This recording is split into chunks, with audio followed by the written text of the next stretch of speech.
चलो बच्चों, अपने स्टार्ट करते हैं अभी।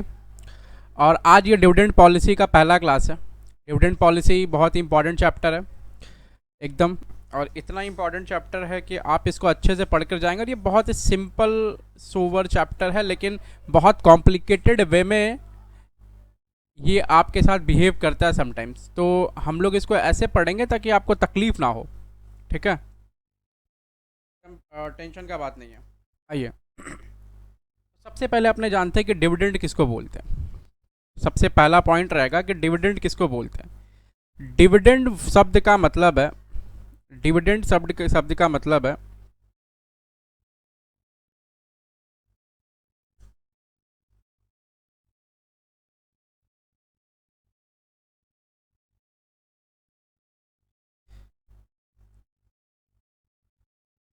डिविडेंड शब्द का मतलब है हिंदी में, एकदम एकदम शुद्ध हिंदी में जैसे अपने अगर बोले हैं तो डिविडेंड शब्द का मतलब है लाभांश।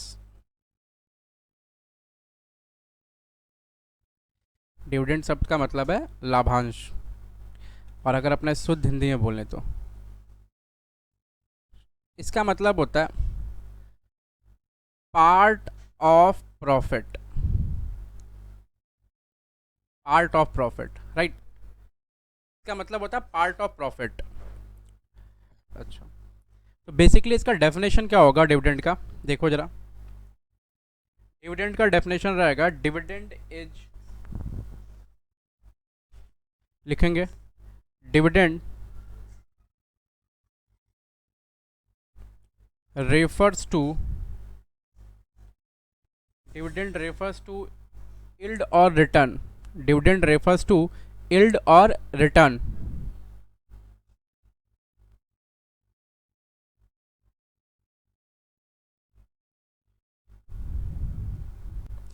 Yield or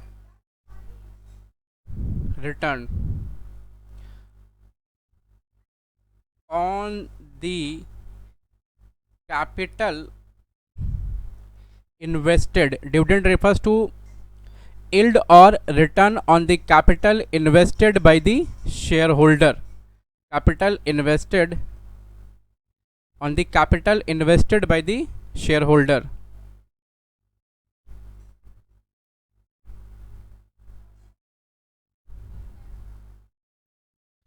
By the shareholder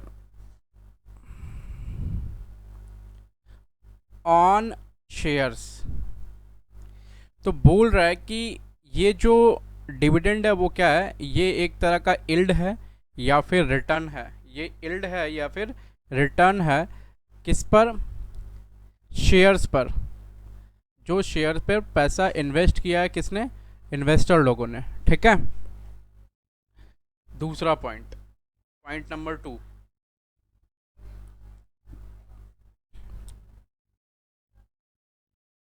देखो, हमको पता है कि शेयर्स दो तरह के होते हैं, तो डिविडेंड भी उन शेयर पर मिलने वाले जो होंगे वो उनका तरीका दो होगा। ठीक है, देने का या फिर उनका देने का तरीका दो होगा। देखना,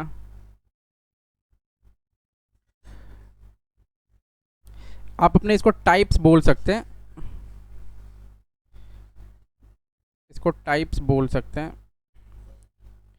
तो अगर बोले कि शेयर्स दो तरह का होता है, एक है इक्विटी शेयर और एक है प्रेफरेंस शेयर। शेयर दो तरह का हो गया, एक है इक्विटी शेयर, जैसे ये शेयर्स है, देखो ये दो तरह का हो गया। शेयर्स ये दो तरह का हो गया, ठीक है। एक हो गया इक्विटी और एक हो गया प्रेफरेंस। एक हो गया इक्विटी और एक हो गया प्रेफरेंस। ठीक है, तो इक्विटी शेयर पे जो डिविडेंड मिलता है उसको बोलते हैं फिक्स्ड डिविडेंड।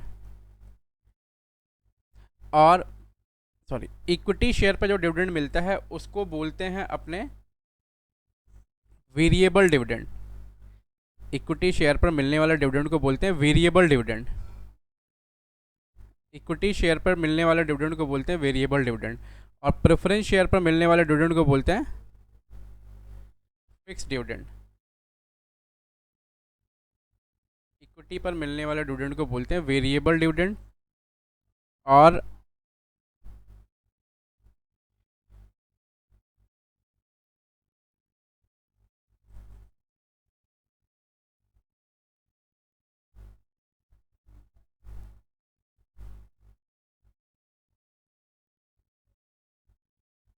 इक्विटी पर मिलने वाले डिविडेंड को बोलते हैं वेरिएबल डिविडेंड, और इसको बोलते हैं वेरिएबल डिविडेंड।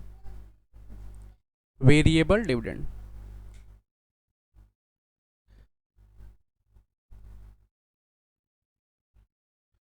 अरे यार,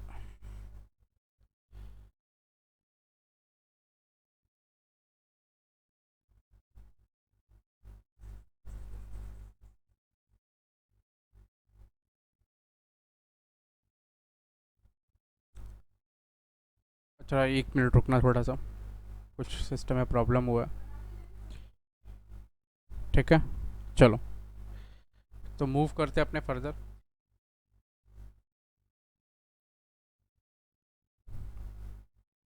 इक्विटी वाले डिविडेंड को बोलते हैं वेरिएबल, और प्रेफरेंस वाले डिविडेंड को बोलते हैं,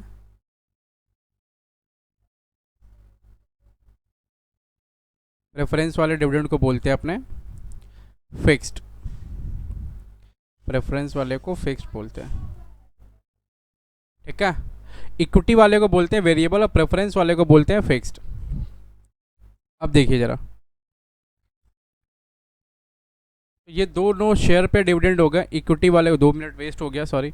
इक्विटी वाले को बोलते हैं वेरिएबल और प्रेफरेंस वाले को बोलते हैं फिक्स्ड। ठीक है,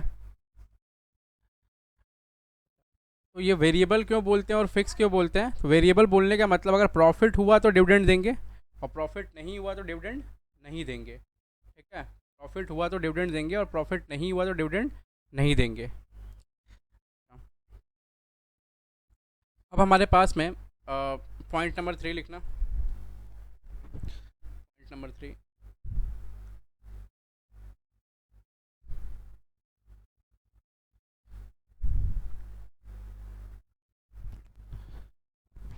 पॉइंट नंबर 3 है, पॉइंट नंबर 3 है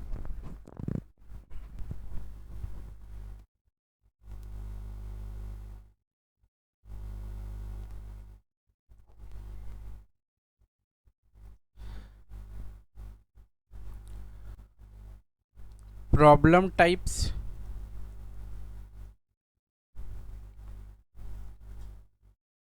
एंड मॉडल्स। पॉइंट नंबर 3 है प्रॉब्लम टाइप्स एंड मॉडल्स। तो किस किस तरह का प्रॉब्लम आएगा और क्या क्या मॉडल्स रहेंगे, ये देखो। इसमें एक पहला मॉडल जो होगा वो होगा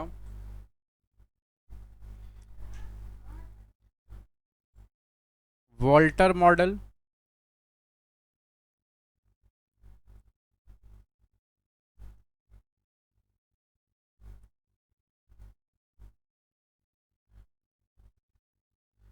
दूसरा मॉडल है गॉर्डन मॉडल। और तीसरा मॉडल है एमएम मॉडल।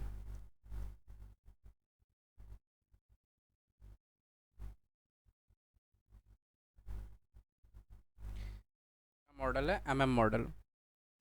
ये 3 मॉडल्स हैं। ठीक है, जो हमें पढ़ने हैं।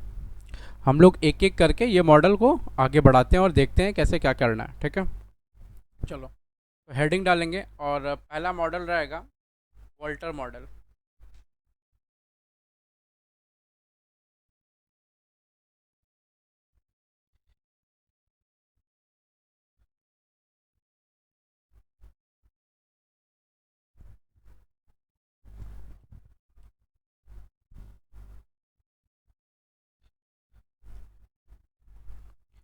लिख लिया, आगे बढ़ें। चलो, तो अभी लिखना पहला नंबर, हेडिंग डालना वॉल्टर मॉडल। नंबर ए,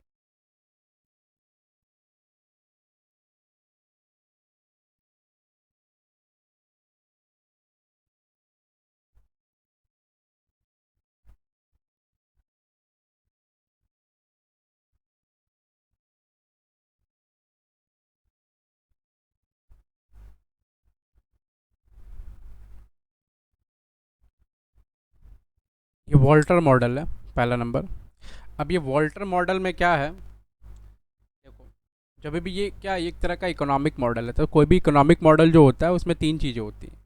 पहला एजम्पशंस, दूसरा उसका एक्सप्लेनेशन ऑफ प्रूफ, और तीसरा क्रिटिसिज्म। ठीक है, तो कोई भी इकोनॉमिक मॉडल का ये तीन बेसिक चीज़ है जो होता है उसमें। पहला क्या रहता है, एजम्पशन, दूसरा एक्सप्लेनेशन ऑफ प्रूफ, ठीक है, और तीसरा क्रिटिसिज्म। तो पहला एजम्पशंस क्या क्या है वॉल्टर मॉडल का। तो ये वॉल्टर मॉडल क्या बोला, देखेंगे number one.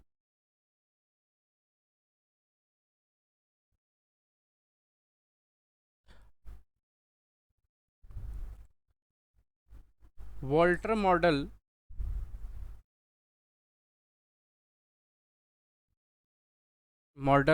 is based on the following assumption. Walter model based is based on the following assumption.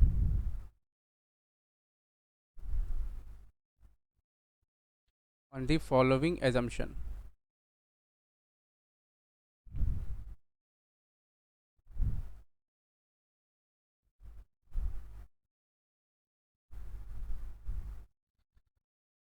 चलो तो सबसे पहले एजम्पशन डील करते हैं कि भाई इनका एजम्पशन क्या क्या था। पर इनका एजम्पशन देखते हैं कि इनका एजम्पशन क्या क्या था वॉल्टर मॉडल में।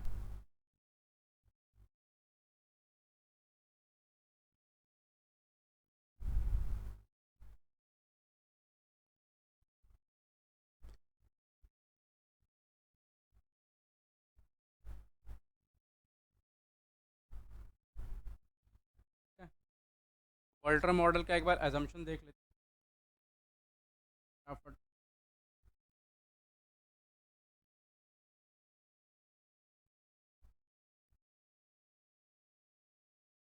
वॉल्टर मॉडल का एजम्पशन क्या था सर, वॉल्टर मॉडल का पहला नंबर जो एजम्पशन था ना, वो था कि कंपनी जो रहेगी वो ऑल इक्विटी फर्म रहेगी।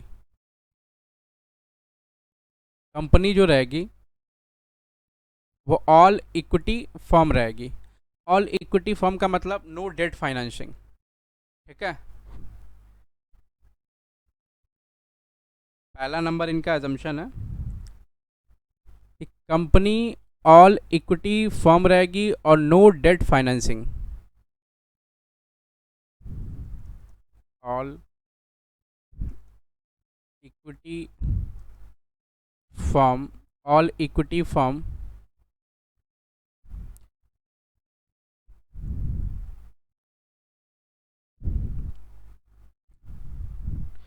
ये ऑल इक्विटी फर्म है। ऑल इक्विटी फर्म कहने का मतलब है कि यहाँ पर कोई डेट का फाइनेंसिंग नहीं रहेगा, मतलब पूरी की पूरी कंपनी इक्विटी फाइनेंस रहेगी। ठीक है, दूसरा एजम्पशन क्या बोलता है, दूसरा एजम्पशन बोलता है कि इसका जो rate of return on investment होगा वो कांस्टेंट रहेगा, और कॉस्ट ऑफ कैपिटल रहेगा वो भी कांस्टेंट रहेगा। तो ऐसा होता है क्या, rate of return on investment और कॉस्ट ऑफ कैपिटल हमेशा कांस्टेंट रहेगा? ऐसा नहीं होता। दूसरा, rate of return, rate of return on investment, rate of return on investment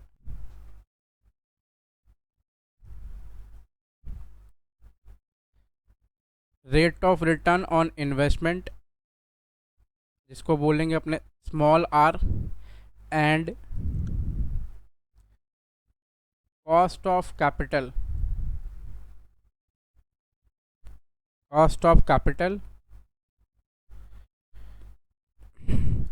shell be constant. तो ये दोनों कांस्टेंट रहेगा, बोला ये दोनों कांस्टेंट रहेगा। ठीक है, तीसरा एजम्पशन इसका क्या बोला, तीसरा एजम्पशन बोला सारा का सारा जो फाइनेंसिंग होगा या फिर इन्वेस्टमेंट, मतलब सारा का सारा जो अर्निंग होगा, या तो फिर वो डिविडेंड के तौर पे डिस्ट्रीब्यूट किया जाएगा या तो फिर उसको फाइनेंसिंग के तौर पे रखा जाएगा। All earnings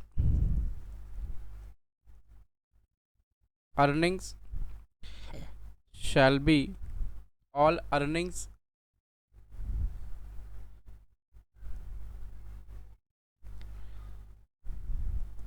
distributed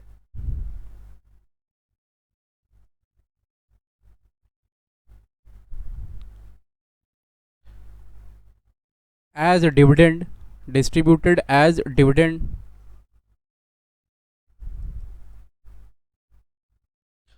or retained for future investment, retained for future investment। तो जितनी अर्निंग होगी या तो फिर वो हम रखेंगे उसको या फिर रिटेन करेंगे फॉर फ्यूचर, या तो फिर उसको डिस्ट्रीब्यूट कर देंगे या फिर रिटेन करेंगे फॉर फ्यूचर इन्वेस्टमेंट। तीसरा इसका एजम्पशन है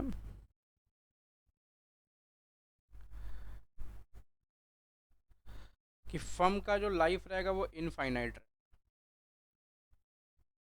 लाइफ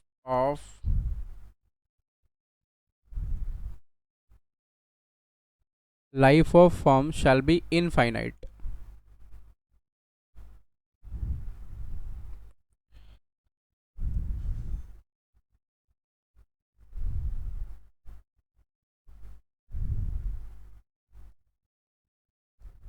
इनफाइनाइट बोल रहा फर्म का लाइफ जो रहेगा वो इनफाइनाइट रहेगा। ये तीसरा एजम्पशन। चौथा एजम्पशन इनका, एजम्पशंस कौन कौन से हो गए?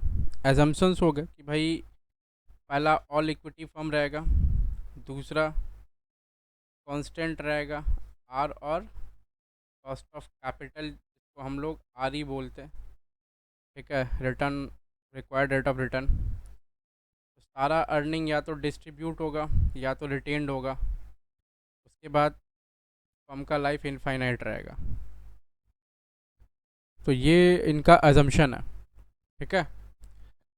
अब क्या रहेगा, नीचे आना, फॉर्मूला लिखेंगे इसका।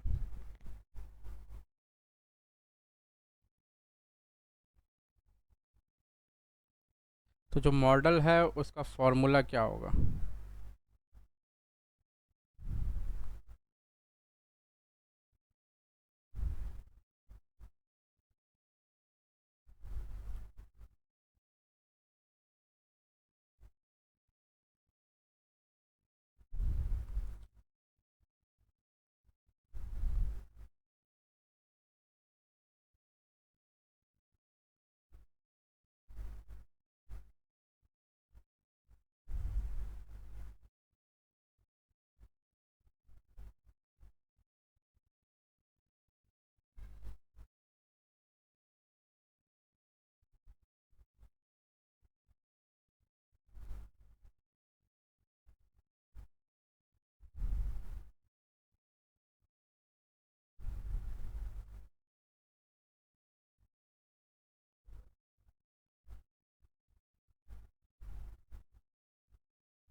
फॉर्मूला देखना क्या रहेगा,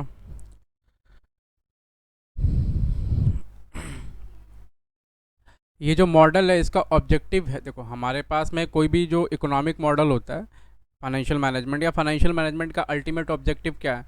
वेल्थ मैक्सिमाइजेशन। शेयर होल्डर का हम लोग को वेल्थ मैक्सिमाइज़ करना है किसी भी तरह, तो शेयर होल्डर का वेल्थ मैक्सिमाइज़ करना हमारा वो अल्टीमेट ऑब्जेक्टिव है।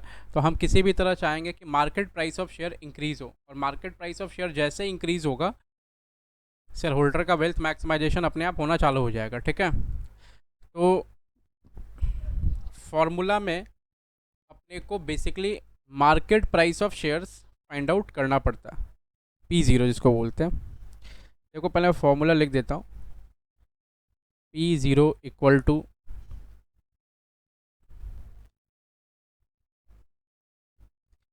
D plus R by R E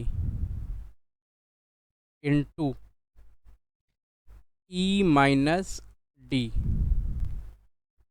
divide by R E. ये फॉर्मूला हो गया, ठीक है। तो अब फॉर्मूला हो गया, अब इसमें नोटेशंस जो है इनका क्या क्या मतलब है वो नीचे लिखते हैं। नोटेशंस का मतलब नीचे लिख,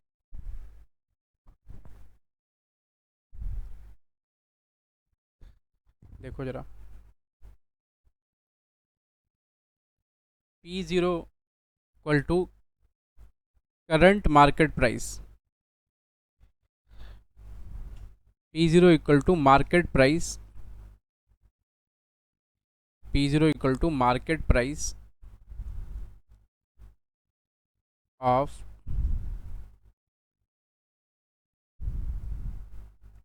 shares, P0 equal to market price of shares, ठीक है। उसके बाद T इक्वल टू होगा, T इक्वल टू होगा dividend per share,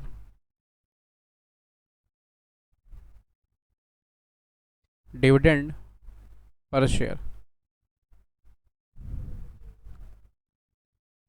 D equal to होगा डिविडेंड पर शेयर। ई का मतलब है earning per share, E equal to है अर्निंग पर शेयर।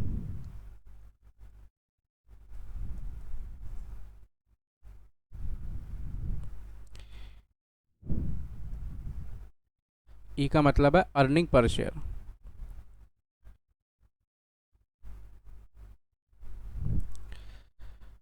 आर का मतलब है return on investment, return on investment.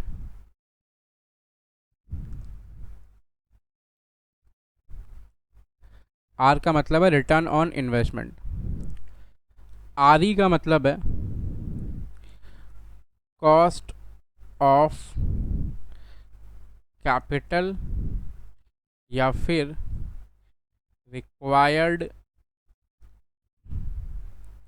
Cost of capital या फिर required rate of return, cost of capital या फिर रिक्वायर्ड रेट ऑफ रिटर्न।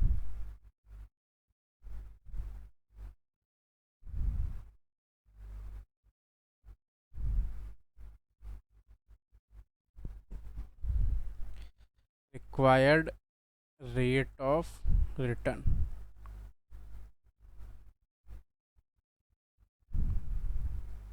ठीक है। तो ये पूरा मतलब हो गया इसका। अब इस पे एक सवाल करेंगे और फिर अपने समझेंगे कि भाई इसका कॉन्सेप्ट क्या है, ठीक है।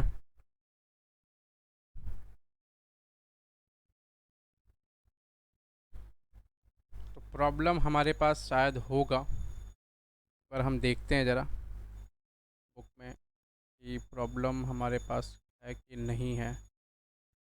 एक सेकंड, नहीं तो फिर डिक्टेट करके एक बार करेंगे इस पर। कोई अगर इंट्रो टाइप प्रॉब्लम होगा तो ठीक है, तो नहीं तो फिर डिक्टेट करके करेंगे। तो कुछ शायद ये इंट्रो टाइप प्रॉब्लम है।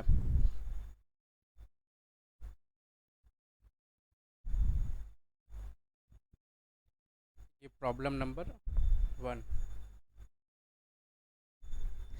तो इसको एक बार यहाँ से वहाँ ले चलते हैं या फिर यहीं पढ़ लो, अगर समझ आता है तो एक बार देख लेते हैं यहीं पर। बोला earning available to equity share holder of company look forward is ₹20 lakh. बोल रहा है कि इनका अर्निंग है, लुक फॉरवर्ड कंपनी का अर्निंग है 20 लाख रुपया। अर्निंग मतलब इतना पैसा कमाया है, ठीक है। वही ई है सच, जो लिवरेज में पड़ा। Number of equity shares 1 lakh. बोल रहा है 1 लाख रुपए का इक्विटी शेयर्स है। The cost of capital is 10%, मतलब आर ई या फिर इसको के बोल लो, जैसे बोल लो। Average rate of return on investment है 15%, तो छोटा आर, ये 15% है। बोला कंपनी की market price per share as per Walter model. बोला कंपनी का मार्केट प्राइस पर शेयर क्या होगा as per Walter model if DP, DP का मतलब होता है dividend pay out ratio, DP ratio is 0%, 20%, 50% या 100%। ठीक है, तो इसको एक बार वहाँ ले चलते हैं, एनोटेशन सारा हटा देते हैं।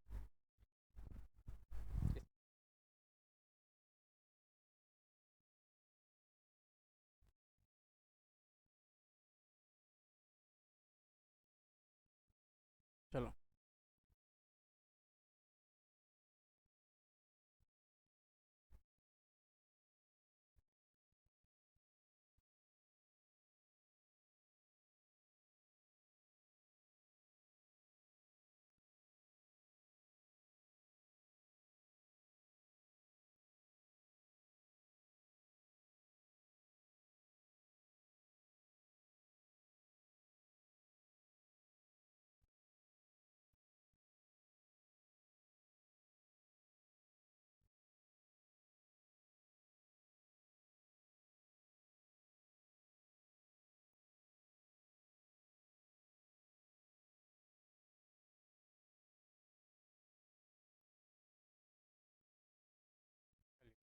अभी सब कुछ को साफ साफ दिख रहा है। आ जाओ। बोल रहा है कि earning available to equity share holder of company look forward is 20 lakh. तो इनका सबसे पहले 20 लाख रुपए की अर्निंग है, ये तो मेरे को पता है। Equity share holder, equity share है 1 लाख, तो ईपीएस कितना ये निकल जाएगा। कॉस्ट ऑफ कैपिटल 10% है, रेट ऑफ रिटर्न है 15%, डिविडेंड पे आउट रेशियो बोला 0%, 20%, 50%, 100%। अब इस सवाल में पूरा आप लोग डिटेल से समझेंगे भाई क्या क्या एग्जैक्टली हो रहा है। सबसे पहले फॉर्मूला लिखना है आपको। फॉर्मूला क्या रहा अपना, देखो solution।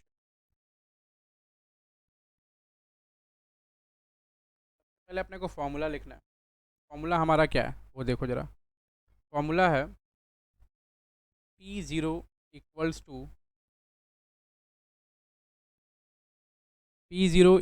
टू T प्लस छोटा r divide by R E into E minus D, into E minus D divide by R E. ये फॉर्मूला लिख लिया। अब आपको क्या क्या चाहिए, पर देखो एक बार। ई का मतलब क्या है, ई का मतलब है ईपीएस, लिख रखे है ना। ई का मतलब है ईपीएस, डी का मतलब है डिविडेंड पर शेयर, P0 का मतलब है market price per share, are का मतलब है रिटर्न ऑन इन्वेस्टमेंट और आर ई का मतलब है कॉस्ट ऑफ कैपिटल। मेरे पास ये सारा डेटा अवेलेबल है ऑलरेडी। देखो मेरे को फॉर्मूला में जो फीड करने के लिए डेटा चाहिए वो सारा कुछ अवेलेबल है। तो एक बार 2 = देंगे और ऐसे नीचे चले आएंगे, और फिर अभी हम लोग चेक करते हैं क्या क्या मेरे को निकालना है। ईपीएस कैसे निकलेगा, ईपीएस इक्वल टू EAESH, यानी earning divide by number of equity share. ये हो गया earning divide by number of equity shares. ठीक है, तो अर्निंग कितनी है, 20 लाख रुपए उसकी अर्निंग है, 20 lakhs की। और इक्विटी शेयर कितने की है, 1 लाख रुपए का इक्विटी शेयर है। अर्निंग है 20 लाख रुपए का और 1 लाख रुपए का इक्विटी शेयर है। तो 20 रुपए का ईपीएस हो गया, ईपीएस ₹20 पर शेयर, पर शेयर ईपीएस हो गया ₹20 पर शेयर। अब ये डीपी रेशियो क्या होता है, आप एक चीज़ समझो कि डिविडेंड पे आउट रेशियो का मतलब होता है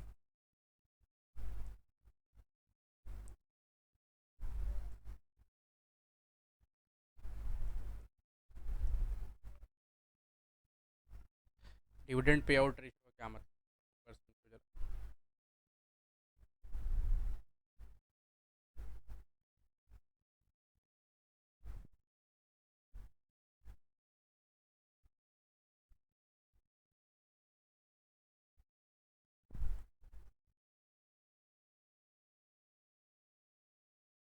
डिविडेंड पे आउट रेशियो का मतलब होता है कि जो भी कमाए हैं उसमें से कितना डिविडेंड दिए हैं, जो भी कमाए हैं उसमें से कितना डिविडेंड दिए हैं। तो डिविडेंड पे आउट रेशियो का फॉर्मूला देखो ये है, dividend paid divide by earning.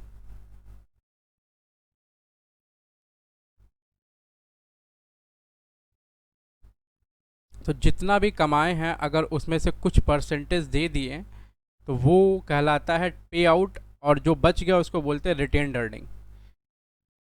तो जो भी अर्निंग है, जो भी अर्निंग है उस अर्निंग के दो पार्ट, एक पे आउट और दूसरा रिटेंशन। जो भी अर्निंग है उसके दो पार्ट, स्पेलिंग गलत हो गया, एक है पे आउट और दूसरा है रिटेंशन। तो पे आउट और रिटेंशन का क्या मतलब हो गया, पे आउट का मतलब है दे दिया और रिटेंशन का मतलब है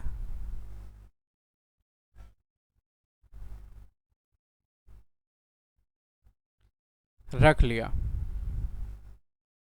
तो अगर 100 रुपया कमाया, 100 रुपये में से अगर 40% पे आउट है तो इसका मतलब रिटेंशन कितना होगा, 60%, है ना। वैसे ही अगर 20% पे आउट है तो रिटेंशन कितना होगा, 80%। वैसे ही अगर 0% पे आउट है तो रिटेंशन कितना होगा, 100%। तो ये ऐसे चलेगा। तो सम में क्या दे रखा है, सम में देखो दे रखा है कि पे आउट रेशियो पहले वाले केस में 0% है, दूसरे वाले केस में 20% है, और तीसरे वाले केस में 50% है, चौथे वाले केस में 100% है। समझ रहे हैं। पे आउट रेशियो 0%, 100%, 20%, 50% जो भी है ये किसका निकलेगा, ये अर्निंग का निकलेगा। अर्निंग का इतना पैसा पेमेंट किया, अर्निंग का इतना पैसा रख लिया, अर्निंग का इतना पैसा पे आउट है।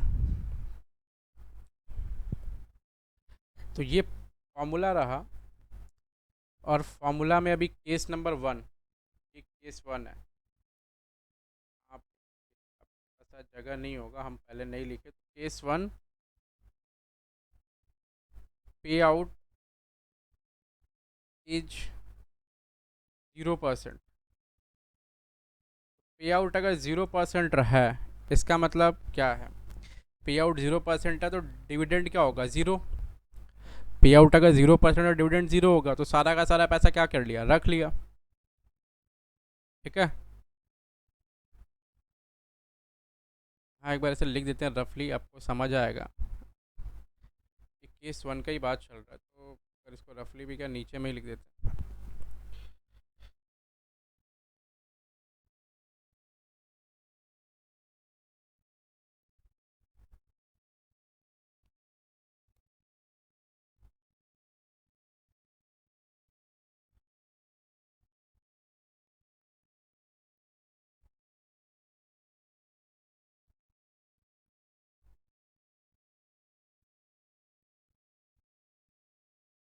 केस 1 में अगर पे आउट 0% है तो डिविडेंड कितना होगा,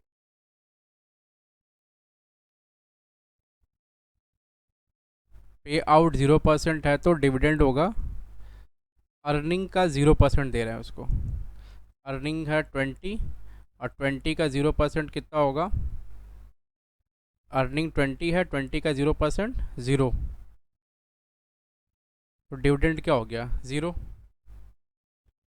तो अब ऊपर देख लो,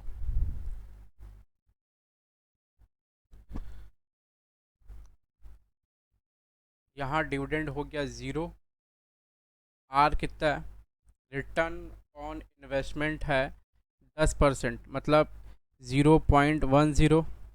आर ई कितना है 15%, 0.15। अर्निंग कितना हो गया है 20 रुपया पूरा। डिविडेंड कितना है 0। उसके बाद नीचे आर ई रिटर्न ऑन मतलब cost of capital required rate of return जो है वो कितना है 0.15। अब इसको सॉल्व करेंगे तो कितना आएगा, इसको सॉल्व करो, कैलकुलेटर देना।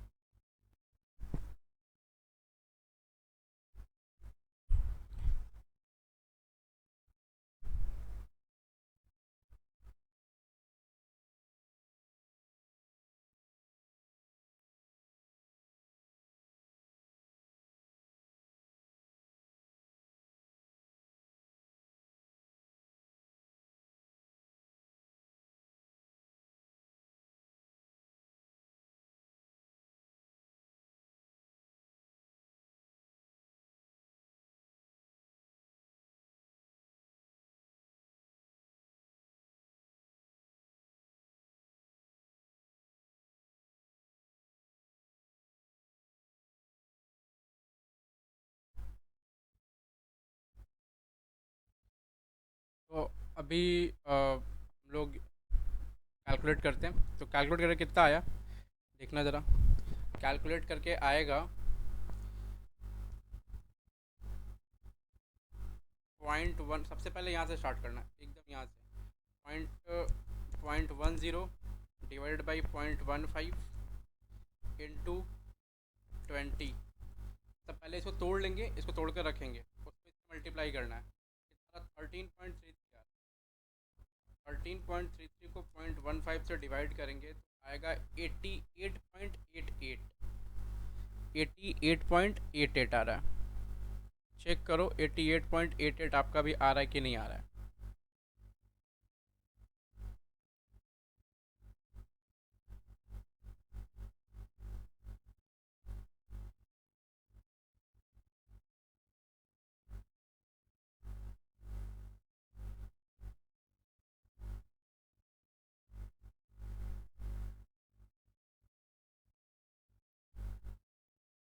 कि हम लोग कुछ गलत लिख दिया। अच्छा, ये कॉस्ट ऑफ कैपिटल 10% था ना, तो कॉस्ट ऑफ कैपिटल नीचे होना चाहिए यहाँ, और ये ऊपर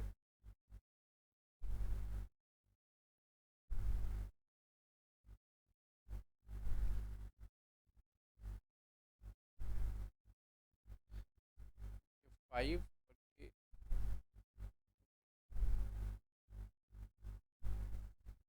अभी एक बार कर लो, तो 0.15 divide by 0.10 into 20 divide by 0.1, अभी 300 आ रहा है। तो ये ₹300 जो है ये क्या है, ये निकला है मार्केट प्राइस ऑफ शेयर। इसका मतलब है कि अगर अपने इसका मतलब है कि अगर अपने डिविडेंड को पे आउट रेशियो 0 रखें, मतलब डिविडेंड नहीं दे, तो मार्केट प्राइस ऑफ शेयर कितना होगा कंपनी का 300। तो ये अच्छी बात है, ठीक है। अब दूसरा वाला ऑप्शन आते हैं, डिविडेंड को 20% रखते हैं, फिर डिविडेंड को 50% रखेंगे, फिर डिविडेंड को 100% रखेंगे, और फिर चेक करेंगे क्या क्या होता है। तो ये हर बार चेक करना अपने को, ठीक है।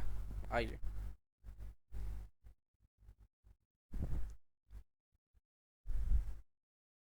केस नंबर 2, केस नंबर 2 में आते हैं।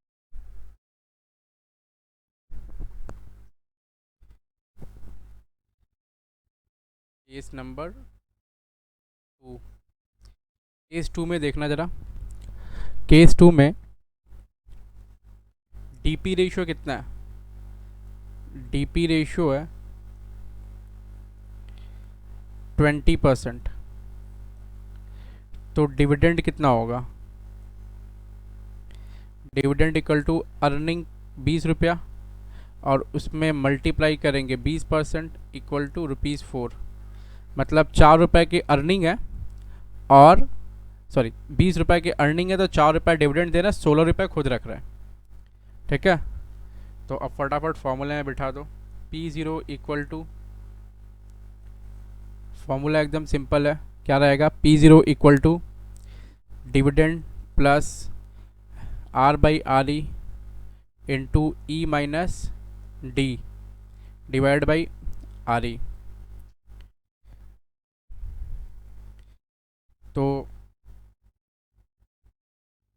डिविडेंड अभी कितना है? डिविडेंड है 4, आर मतलब रिटर्न ऑन इन्वेस्टमेंट है 0.15 और रिटर्न ऑन इक्विटी है मतलब रिक्वायर्ड रेट ऑफ रिटर्न यानी कॉस्ट ऑफ कैपिटल है 0.10। अर्निंग है 20 रुपये का, डीपी रेशियो है, डिविडेंड दे रहे हैं 4 रुपये का, और नीचे में रिटर्न ऑन इक्विटी मतलब 0.10। अब इसको सॉल्व करेंगे तो कितना आएगा ये देखो। सबसे पहले आप इसको सॉल्व करेंगे, फिर उसको इससे मल्टीप्लाई करेंगे, फिर उसके बाद इससे प्लस करेंगे। ठीक है, यहाँ पर 1 2 3 लिख देते ताकि तकलीफ़ नहीं हो करने में। पहले ये रहेगा करना, उसके बाद इससे इसको मल्टीप्लाई करना है, फिर इसको इससे प्लस करना है। ठीक है, और फिर जो भी तीनों रहेगा, तीनों का सम, उसको इससे डिवाइड करना है। तो चौथा नंबर ये होगा। तो एक बार फटाफट देखते हैं कितना होगा। 16 ये आ गया, 0.15 divide by 0.10, 1.5 into 16 plus 4 divide by 0.10, 280 आ रहा है, 280। तो मार्केट प्राइस कितना हो गया? 280 रुपया। P0 जो निकला 280 रुपया निकला। ये क्या है? Market price of share.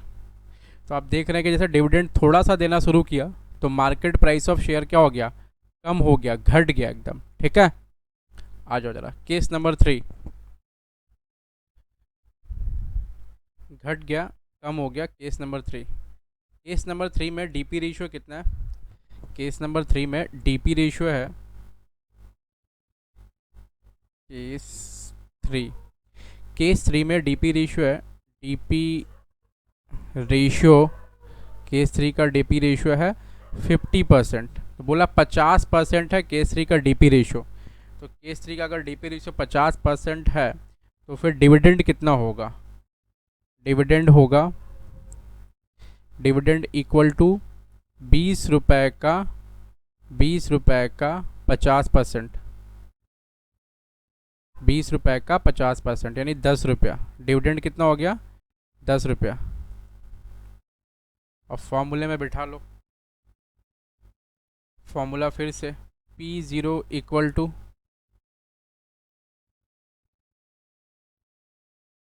D plus R by R E into E minus D. ठीक है, divide by R E.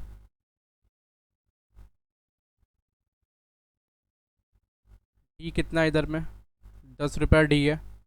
Are, छोटा आर मतलब रिटर्न ऑन इन्वेस्टमेंट, वो है 0.15, और बड़ा आर मतलब आर ई कितना है? आर ई है 0.10 यानी कॉस्ट ऑफ कैपिटल है 0.10। अर्निंग कितने का? 20 रुपये का। 10 रुपया आप जो है वो पे कर दिया डिविडेंड के रूप में, या नीचे में 0.10। फिर से इसको सॉल्व करेंगे तो अराउंड आएगा। 10 रुपया से मल्टीप्लाई करोगे इसको तो 150, 15 होगा, 15 और 10 25, फिर इसको डिवाइड करोगे 0.10 को तो शायद 250 रुपये आएगा। 250, ये क्या हो गया? ये हो गया market price of share. Market price of share, ये जो मार्केट प्राइस ऑफ शेयर है, देखो फिर क्या किया, जैसे डिविडेंड बढ़ाया तो मार्केट प्राइस ऑफ शेयर क्या हो गया? फिर से कम हो गया। समझ आ रहा है? जैसे डिविडेंड बढ़ा रहा है मार्केट प्राइस ऑफ शेयर एकदम कम हो जा रहा है। अब केस नंबर 4, केस नंबर 4 में क्या था? बोला पूरा ही डिविडेंड दे दो, डिविडेंड छोड़ना ही नहीं, मतलब पूरा का पूरा पैसा डिविडेंड के रूप में उनको दे दो। केस नंबर 4 में पूरा का पूरा पैसा अपने डिविडेंड के रूप में हम लोग पे कर रहे हैं। देखो केस नंबर 4, केस नंबर 4 में पूरा का पूरा पैसा डिविडेंड के रूप में पे कर रहे हैं। केस 4, यहाँ डीपी रेशियो कितना है? डीपी रेशियो है 100%। डीपी रेशियो है 100%। तो 100% डीपी रेशियो कहने का मतलब क्या हो गया? 100% डीपी रेशियो कहने का मतलब हो गया कि डीपी रेशियो 100% कहने का मतलब हो गया डिविडेंड कितना होगा? डिविडेंड इक्वल टू अर्निंग को मल्टीप्लाई करेंगे, अर्निंग को मल्टीप्लाई करेंगे 100% से। तो 100% से मल्टीप्लाई करने का मतलब है 100% से अगर अर्निंग को मल्टीप्लाई कर रहा है, अर्निंग को 100% से मल्टीप्लाई कर रहा है तो आएगा 20 रुपया पूरा का पूरा। यानी जितना कमा रही है कंपनी, मतलब कंपनी जो भी अर्न कर रही है वो सारे के सारे पैसे कंपनी डिविडेंड के रूप में डिस्ट्रीब्यूट कर दे रही है। तो अगर कंपनी जो कुछ भी अर्न कर रही है उसको डिविडेंड के रूप में डिस्ट्रीब्यूट कर देगी तो कंपनी के पास रिटेन्ड अर्निंग क्या बचेगा? कुछ नहीं।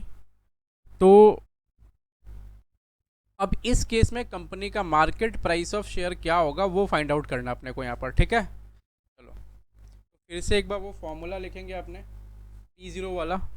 वॉल्टर मॉडल जो है ऐसे डील करते हैं अपने। P0 वाला फॉर्मूला लिखेंगे, लिखो P0 equal to P0 equal to P0 equal to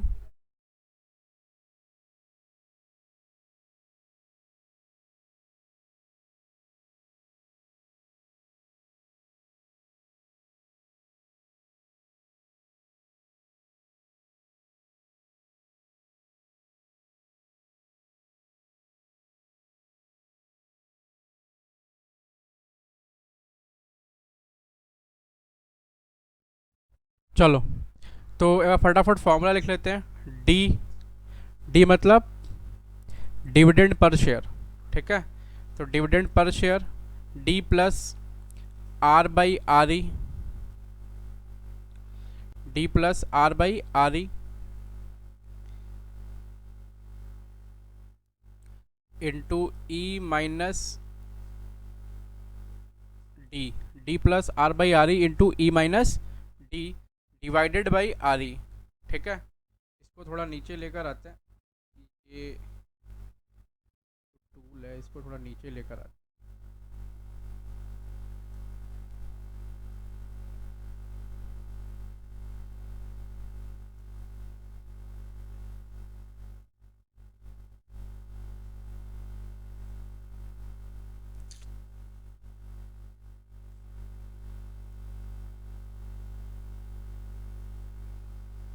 क्या हुआ, सेलेक्ट नहीं हो रहा?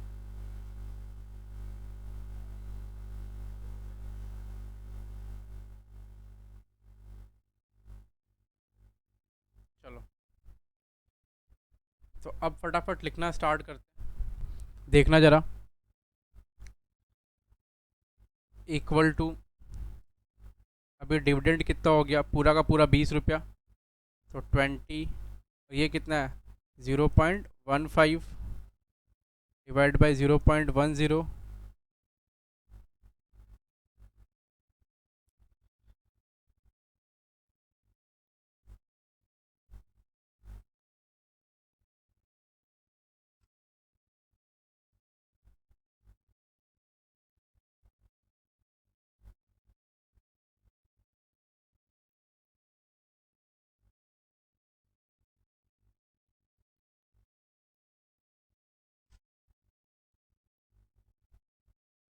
देखना ज़रा, 20 रुपया plus 0.15 divide by 0.10 into earning कितने की है? अर्निंग है पूरे के पूरे 20 रुपये के। डिविडेंड कितना दे रहे हैं? पूरा का पूरा 20 रुपया, तो कुछ बचा ही नहीं यहाँ 0.10। अब देखो जब मल्टीप्लाई करेंगे तो ये ज़ीरो हो जाएगा, और जैसे ये ज़ीरो होगा तो ये ज़ीरो हो जाएगा, तो सिर्फ बचे कितना? 20 रुपया। और 20 रुपया को 10% से डिवाइड करेंगे तो आएगा 200। इसका मतलब है मार्केट प्राइस ऑफ शेयर कितना हो गया? ₹200, ठीक है। मार्केट प्राइस ऑफ शेयर हो गया ₹200। तो ये पहला सवाल था, और इस सवाल में आपने क्या देखा? इसका जो अल्टीमेट थीम है वो एक बार समझो कि हम लोग अभी क्या देख रखे हैं कि हम लोग को क्या करना चाहिए। हमारा ऑब्जेक्टिव क्या है? हमारा ऑब्जेक्टिव है शेयर होल्डर के वेल्थ को मैक्सिमाइज़ करना। हमारा ऑब्जेक्टिव है शेयर होल्डर के वेल्थ को मैक्सिमाइज़ करना। तो हम लोग शेयर होल्डर के वेल्थ को मैक्सिमाइज कर रहे हैं, चलो वो ठीक है, लेकिन हम लोग जब शेयर होल्डर को डिविडेंड दे रहे हैं तो क्यों बार बार मार्केट प्राइस ऑफ शेयर कम हो जा रहा है? क्या शेयर होल्डर को डिविडेंड नहीं चाहिए? यहाँ शेयर होल्डर जो है ना डिविडेंड में इंटरेस्टेड है या ये है या नहीं है, उस पर डिस्कशन नहीं है। यहाँ पर कंपनी के पॉइंट ऑफ व्यू से डिस्कशन है। एक कंपनी जो है वो रिटेन करेगी सारा पैसा अगर उसके पास प्रॉफिटेबल इन्वेस्टमेंट प्रोजेक्ट है तो। कहने का मतलब है, अगर मान लो कंपनी के पास, ये जो कमेंट्री नहीं सुनना है, समझने का बात है, अगर कंपनी के पास में प्रॉफिटेबल इन्वेस्टमेंट प्रोजेक्ट है तो कंपनी क्या करेगी? सारा पैसा रिटेन कर लेगी। जैसे कंपनी के पास में एक ऐसा प्रोजेक्ट है जिसमें अगर कंपनी पैसा इन्वेस्ट करेगी तो कंपनी को बहुत बेनिफिट होगा, बहुत फ़ायदा होगा, कंपनी के ग्रोथ के चांसेस बहुत ज़्यादा हैं। तो कंपनी क्या करेगी? कंपनी उस केस में क्या करेगी? शेयर होल्डर्स को डिविडेंड नहीं देगी, क्योंकि कंपनी क्या है? ऑल इक्विटी फर्म है, कंपनी के पास सिर्फ इक्विटी है और कुछ नहीं है। तो कंपनी क्या करेगी? शेयर होल्डर को डिविडेंड नहीं देगी। कंपनी बोलेगी कि भाई देखो शेयर होल्डर्स, तुम डिविडेंड ना लो, क्योंकि हमारे पास में सिर्फ और सिर्फ प्रोजेक्ट को फाइनेंस करने का, यानी प्रोजेक्ट में पैसा लगाने का एक ही तरीका है, वो क्या है? Equity financing. तो हम जो भी पैसा कमा रहे हैं उस पैसे को रिटेन करेंगे, रिटेन करके अपने पास रखेंगे, और रिटेन करके अपने पास रखेंगे तो बाद में वही पैसा हम इन्वेस्ट करेंगे। तो अगर कंपनी के पास प्रॉफिटेबल इन्वेस्टमेंट प्रोजेक्ट है तो कंपनी विल नॉट पे डिविडेंड। समझो, कंपनी के पास अगर प्रॉफिटेबल इन्वेस्टमेंट प्रोजेक्ट है तो कंपनी विल नॉट पे डिविडेंड, और अगर उस केस में कंपनी डिविडेंड दे देती है तो कंपनी का मार्केट प्राइस ऑफ शेयर क्या होगा? वो गिर जाएगा। तो अभी यहाँ चेक करना, प्रॉफिटेबल इन्वेस्टमेंट प्रोजेक्ट का मतलब क्या है? प्रॉफिटेबल इन्वेस्टमेंट प्रोजेक्ट का मतलब क्या है?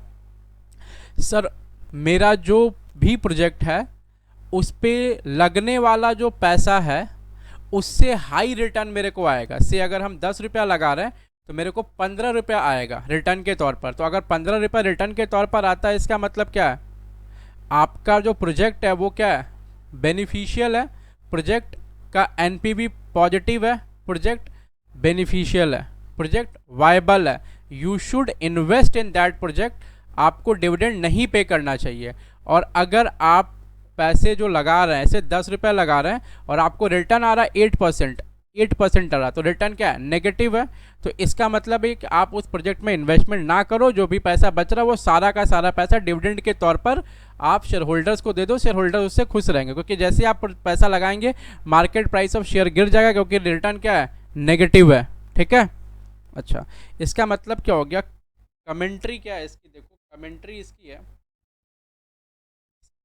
इसका कमेंट्री या कंक्लूजन क्या हुआ देखना। कमेंट्री क्या है इसका? कमेंट देखो क्या करना हो, कैसे कमेंट्री देना है, कैसे कंक्लूजन देना है अपने को। देखो, अगर आर, आर मतलब छोटा आर, रिटर्न ऑन इन्वेस्टमेंट जिसको बोलते हैं, ठीक है, आर मतलब छोटा आर, अगर return on investment is greater than R E, R E मतलब या के ई आप जिसको बोलते हैं, कॉस्ट ऑफ इक्विटी, ठीक है, ऐसा है तो डीपी रेशियो को ज़ीरो रखो, डीपी रेशियो को ज़ीरो रखो, डीपी को ज़ीरो रखो, ठीक है, मतलब नो डिविडेंड, नो डिविडेंड मतलब नो डिविडेंड।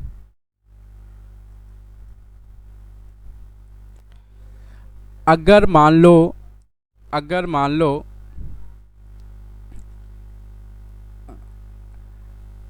अगर मान लो आप रिटर्न आपको कॉस्ट से ज़्यादा हो रहा है तो डीपी को ज़ीरो रखना है, डिविडेंड नहीं देना है। दूसरी बात, आर अगर लेस देन आर ई है तो डीपी कितना होगा? उस केस में आपको डीपी 100% रखना है, पूरा का पूरा पैसा आप उनको डिविडेंड के तौर पर दे दो, पूरा का पूरा पैसा आप उनको डिविडेंड के तौर पर दे दो, ठीक है।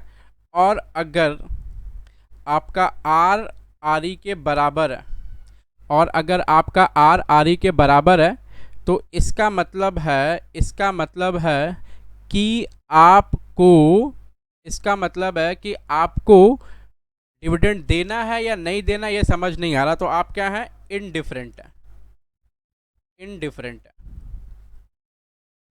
ठीक है,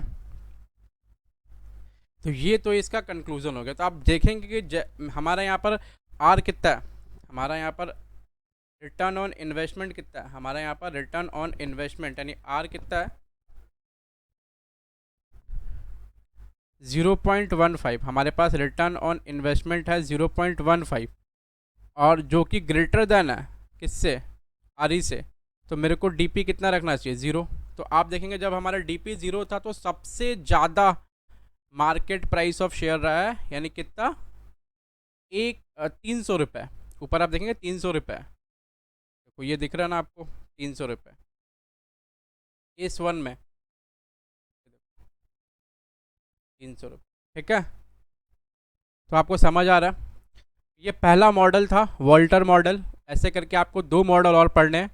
ठीक है, पहला मॉडल वॉल्टर मॉडल था, आपको 2 मॉडल और पढ़ना है। एक मॉडल है गॉर्डन मॉडल और एक मॉडल है MM model, Modigliani Miller model. आप वो 2 मॉडल और पढ़ेंगे। तो ये वॉल्टर मॉडल का सम था, पहला नंबर सम, ये क्लास में ही अपने कर लिए। वॉल्टर मॉडल का सम था पहला नंबर, ये क्लास में ही कर लिए अपने। ये क्लास वर्क हो गया, ये वॉल्टर मॉडल का सम था, ये क्लास वर्क हो गया। और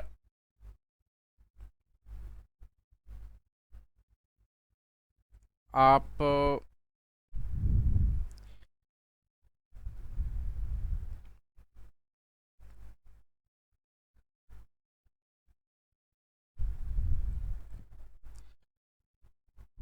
ये वॉल्टर मॉडल का एक सम था, और एक सवाल आपको होमवर्क रहेगा। ये सवाल आप होमवर्क रखेंगे, होमवर्क के तौर पर। ये फर्स्ट क्लास का होमवर्क है आपका। ठीक है, ये आप इसको बनाएंगे, फर्स्ट क्लास का होमवर्क है।